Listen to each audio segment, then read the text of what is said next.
Hi friends, இன்றைக்கி night tiffin பார்த்தீங்கன்னா மத்தியானம் ஒரு சம்பவம் செஞ்சுட்டாரு. அதனால் இப்போ வந்து டிஃபன் வாங்கிட்டு வந்து கொடுத்துட்டாரு. அது ஒன்றும் அது என்னங்கிறத நான் உங்களுக்கு வீடியோவை போடுறேன். இப்போ பாருங்கள், இப்போ வந்து நம்ம ஊர் புரோட்டா இதில் 4 இருக்குது. நம்ம 4 சாப்பிட முடியாதுங்க.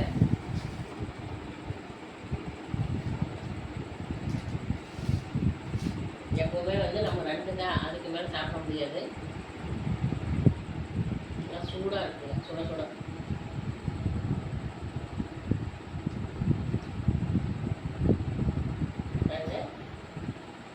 இதில் 2 புரோட்டா சரிங்களா? இது நமக்கு ஹாட் பாக்ஸில் கொடுத்து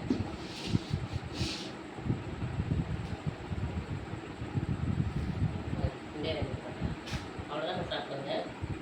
பிச்சு போட்டுக்கலாம்.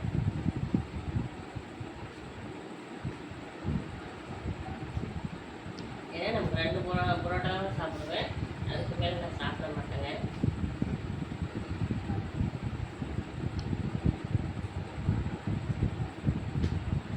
தோசையாக இருந்தாலும் 2, புரோட்டாவாக இருந்தாலும் 2, இட்லினா 3 இட்லி, அவ்வளோதான்.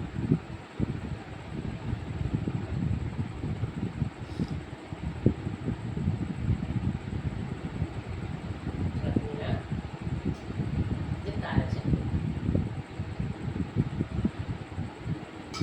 எப்போவுமே வந்து நமக்கு வந்து 2 சட்னி 1 ரூபா கொடுப்பாங்க.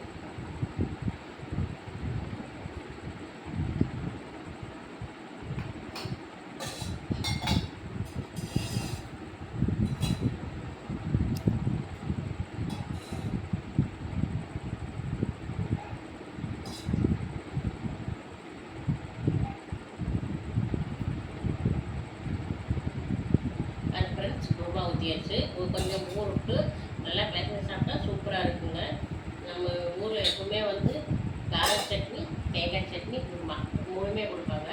இன்றைக்கி எதனால் டிஃபன் வாங்கிட்டு வந்து கொடுத்துருக்காருன்னா, அவரும் ஒரு தப்பு செஞ்சதுனால இன்றைக்கி நம்ம டிஃபன் வாங்கிட்டு வந்துட்டாங்க. இல்லைன்னா சம அப்படின்றவாருங்க.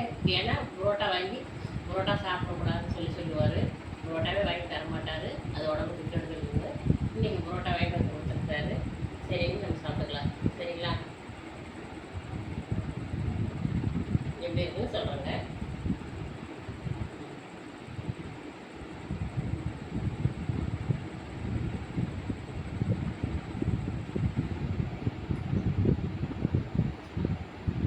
சூப்பராக இருக்குங்க. குருமாவில் இன்றைக்கி கொஞ்சம் காரசாரமாக வச்சுருக்காங்க. இதுலேயும் 2லேயும் சட்னியில் கொஞ்சம் காரம் கம்மியாக நார்மலாக காரம். இந்த குருமாவில் பார்த்தீங்கன்னா காரம் கொஞ்சம் தூக்கலாகவே இருக்குது. வேறு இது நம்ம காரம் மட்டும் இல்லை, எல்லாமே சாப்பிட்ற மாதிரி, அவங்கெல்லாம் சாப்பிட்ற மாதிரி. அதனால் ஆனால் காரமாக இருந்தாலும் நல்லாயிருக்கும். சரிங்களா? இன்றைக்கி வந்து டிஃபன் புரோட்டா. ஓகே ஃப்ரெண்ட்ஸ், வாங்க ஃப்ரெண்ட்ஸ் சாப்பிட்லாம். நீங்கள் இன்றைக்கி என்ன சாப்பிட்டு கமெண்ட் பண்ணுங்கள். பிடிச்சிருந்தா லைக் பண்ணி சப்போர்ட் பண்ணுங்கள். இப்போ வாங்க புரோட்டா சாப்பிட்றோம். Okay friends, bye. வீடியோ பார்த்தவங்களுக்கு தேங்க்ஸ். சப்போர்ட் பண்ணி சப்ஸ்கிரைப் பண்ணி சப்போர்ட் பண்ணுங்கள். பாய்.